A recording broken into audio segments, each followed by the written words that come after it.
Alors pour Angular, on a vu la partie théorique, à quoi sert, les avantages de Angular par rapport aux autres frameworks. Maintenant, ce qu'on va voir, un petit peu les détails techniques dans Angular. Alors, il y a ce qu'on appelle le propriety binding. Propre binding. Aussi, il y a ce qu'on appelle class binding. Il y a ce qu'on appelle aussi le style binding. Et enfin, event, ou bien action binding. Alors, lorsqu'on parle de propre binding, je parle sur une fois que je pointe sur une propriété, par exemple, lorsque je fais commande.ref, ça veut dire que je pointe sur un attribut, une propriété au sein de contrôleur, au sein de TypeScript, ok, via le HTML. Okay, via le HTML. Alors, à chaque fois qu'on parle sur un propre binding, je parle sur ce qu'on appelle le data binding. Alors, data binding, ça veut dire double crochet. Okay, data binding. Data binding, ça veut dire quoi? Ça veut dire une modification au niveau de TypeScript, ou mon components, va affecter automatiquement les attributs que j'ai dans la page HTML qu'on appelle template. Okay. Class binding aussi, c'est la même chose. Mais il s'intéresse à modifier les classes. Donc, par exemple, je veux cliquer sur un bouton, au lieu que ça soit un BTN danger, ça doit être modifié à un BTN info, par exemple. Donc, ça, c'est ce qu'on appelle un class binding. Aussi, le class binding, c'est la même chose. Ça se fait via le crochet. Et aussi, c'est un one-way binding. Ça veut dire que je modifie dans le contrôleur, dans le component.s, automatiquement, j'aurai la modification dans le template. C'est ce qu'on appelle le one-way binding. One-way binding. Okay. Donc, la même chose ici.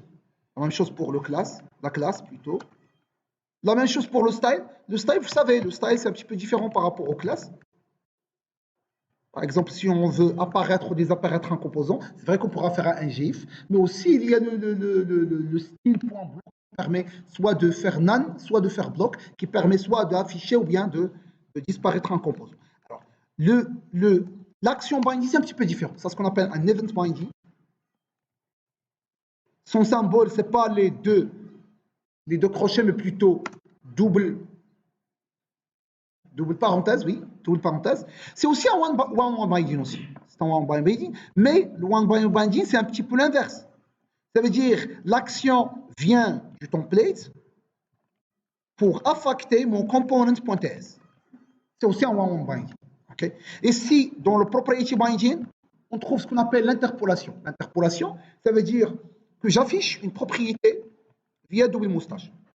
Si vous vous rappelez, on fait C.référence par exemple, qui permet d'afficher le commande.référence lorsqu'on fait un boucle dans le ngFor, par exemple. Ça s'appelle interpolation. Interpolation. Bon. Grosso modo, c'est ça les bindings qu'on a. Mais il y a quand même, ça, tout ce qu'on vient de voir, c'est one-on binding. Il y a ce qu'on appelle le two-way binding. Two-way binding. Alors, ça veut dire quoi le two-way binding? Ça veut dire, il y a les data dans mon HTML, qui va automatiquement modifier mon component.ts. Ça veut dire mon contrôleur, ça s'appelle HTML, on l'appelle notre template. Modification au niveau de view, ça veut dire template, va infecter le contrôleur, ça veut dire le component.ts. Et modification au niveau de component.ts va modifier, va altérer notre template. Ça veut dire double sens. Alors, le double sens, c'est banana in the box, ça veut dire quoi? Ça veut dire on va faire comme ça.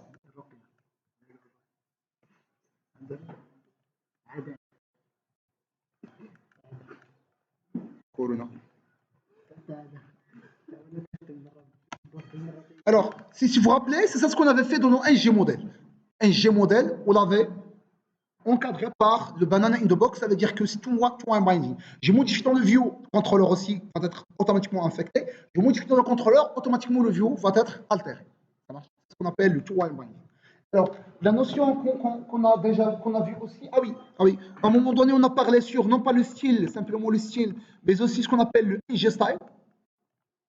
ngStyle, ça permet de modifier non pas un seul style, mais plusieurs styles.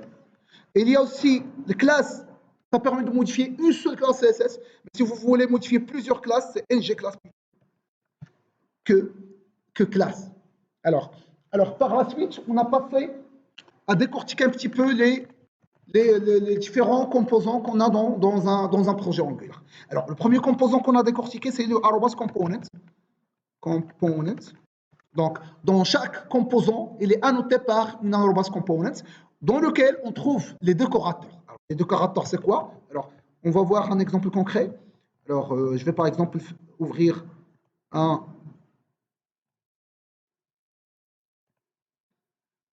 Par exemple, ce contrôleur. Alors, il y a arrobas component et il y a le décorateur. Le premier décorateur, qu'est-ce qu'il contient? Il contient le selector.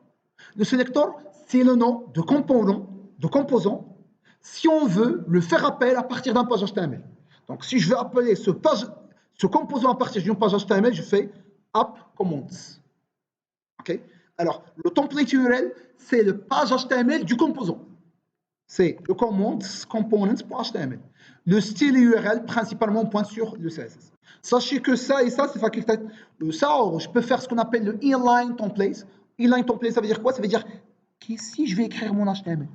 Ce n'est pas la peine que je vais déclarer une page HTML à part. Et si je vais écrire mon div et tout. OK? Et pour des petites pages, ça marche, mais pour des pages un petit peu costauds, ça ne marche pas. OK?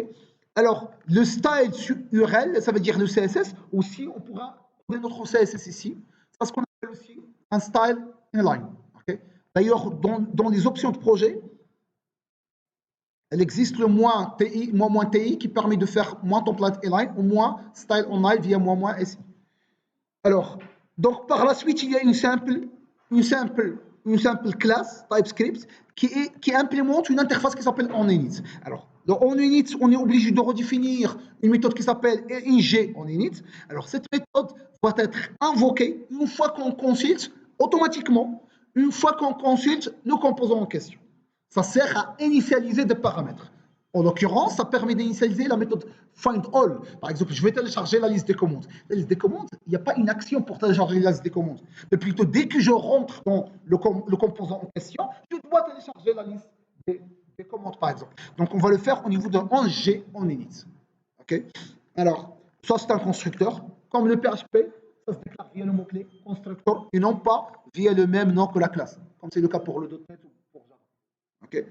Alors, donc c'est ça ce qu'on appelle le décorateur du composant. Donc, component, décorateur. Alors, dans notre fichier, alors le component, il y a le selector. Ça veut dire name component. Alors, le template, ça veut dire la page HTML. Éventuellement, on pourra avoir un inline, ça veut dire écrire le HTML au sein de double quotes, ce n'est pas la peine d'avoir un HTML. Et ici, c'est le fichier CSS. Alors, par la suite, l'autre qu'on va voir, c'est le arrobas module. Alors, je rappelle que le module est composé de plusieurs composants, plus un service. Éventuellement aussi des modèles, non pas des modules, des modèles. Alors, et chaque composant lui-même est composé d'autres composants. Alors, le module, alors par défaut, une fois qu'on lance l'application, il y a un module par défaut dans notre application qui s'appelle AppModule. AppModule, c'est notre module par défaut, qui contient aussi un composant par défaut qui s'appelle AppComponent. Donc, dès qu'on va lancer notre application, automatiquement, j'aurai la génération de deux éléments clés. C'est le AppModule, ça veut dire le module, au sein duquel je trouve le AppComponent. Alors, le AppModule, qu'est-ce qu'il contient? Alors, ça aussi, c'est la notation d'un module. C'est le arrobas ngModule. C'est pas un module, c'est arrobas ngModule. Alors, arrobas ngModule. Alors, quelles sont les propriétés qu'elle contient? Alors, la déclaration, premier élément qu'on va voir dans la décoration. Alors, la déclaration, ça veut dire quoi? Les composants du module. Ça veut dire que le module est composé de plusieurs composants. Quels sont les composants de ce module? Okay. Ça, c'est la première des choses. Par la suite, il y a les imports.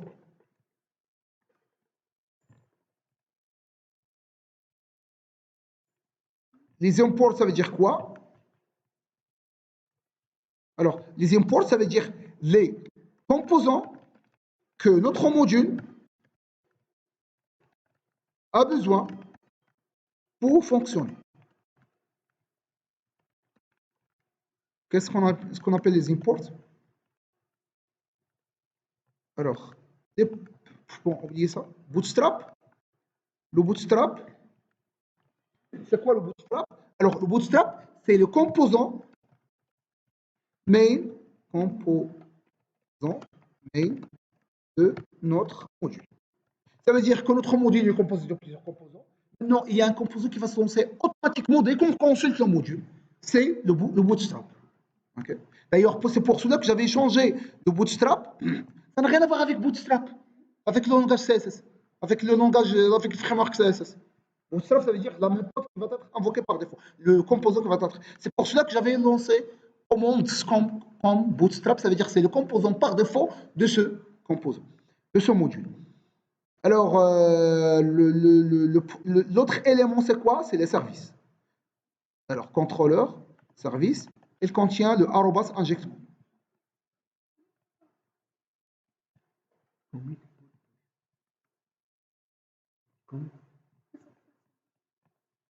Alors, le troisième élément, c'est le service. Le service, il est caractérisé par arrobas injectable. Injectable, ça veut dire que ce service, il est injectable dans d'autres services éventuellement, aussi dans d'autres components. Ça veut dire quoi? Ça veut dire lorsqu'on déclare dans notre component, par exemple, ça veut dire par exemple ici, lorsque je déclare dans le mot component.ts,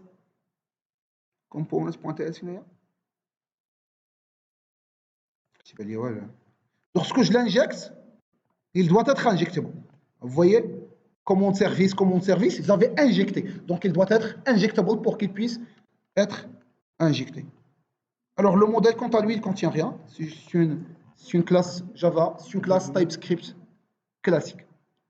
Alors, grosso modo, je vais juste rappeler un petit peu le concept.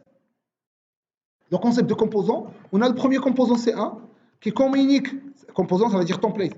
On a template 1 qui communique avec le component.ts.ts1 et template numéro 2 qui communique avec le component TS2, ça veut dire le deuxième component.ts. Maintenant, si on veut par exemple ça c'est create, imaginons que ça c'est create commande. Et ça permet d'afficher la liste. Maintenant, une fois qu'on va créer, automatiquement là, le component list doit être mis à jour. Maintenant, les deux composants sont isolés. Et quand même, il faut établir un lien entre les deux. Pourquoi? Parce que le create affecte la liste. Une fois qu'on va créer un élément, automatiquement, le component template 2 doit être mis à jour. D'où l'intérêt d'introduire le service, je vais introduire le service. Okay. Je vais introduire le service, et le service, il contient la liste. Le premier composant, il pointe sur la liste. Donc, il y a un getter ici qui pointe sur le getter de la liste, et un getter ici qui pointe sur le getter de la liste. Maintenant, lorsqu'on va sauvegarder, il suffit de sauvegarder dans la liste, et automatiquement, j'aurai la mise à jour. Donc, ça permet aussi de voir le comportement qu'on vient de dire que via les services, on synchronise entre deux composants. Ça, c'est le premier élément de synchronisation. Le deuxième élément, ça a été la communication avec l'extérieur via HTTP client. Alors, comment ça marche HTTP client? C'est ça ce qu'on vient de voir. Alors, par exemple, dans le commande service, on vient de déclarer un service prédéfini, on vient de l'injecter, qui s'appelle HTTP client. Le nom de l'objet, ça s'appelle HTTP. Sans oublier de déclarer dans le module dans lequel on veut injecter, il ne faut jamais oublier HTTP client module. Okay. Par la suite, je vais faire appel aux méthodes classiques que j'ai. Par exemple, la méthode get, post, donc 10.http.delete, et c'est le type de retour. 10.http.get. Donc, c'est ça ce qui permet la communication avec l'extérieur. Donc, premier rôle, c'est la synchronisation. Le deuxième rôle, c'est la communication avec l'extérieur via le HTTP client. Okay. Donc, c'est ça le deuxième rôle d'un service. D'ailleurs, dans l'introduction, première introduction, je l'avais déjà signalé.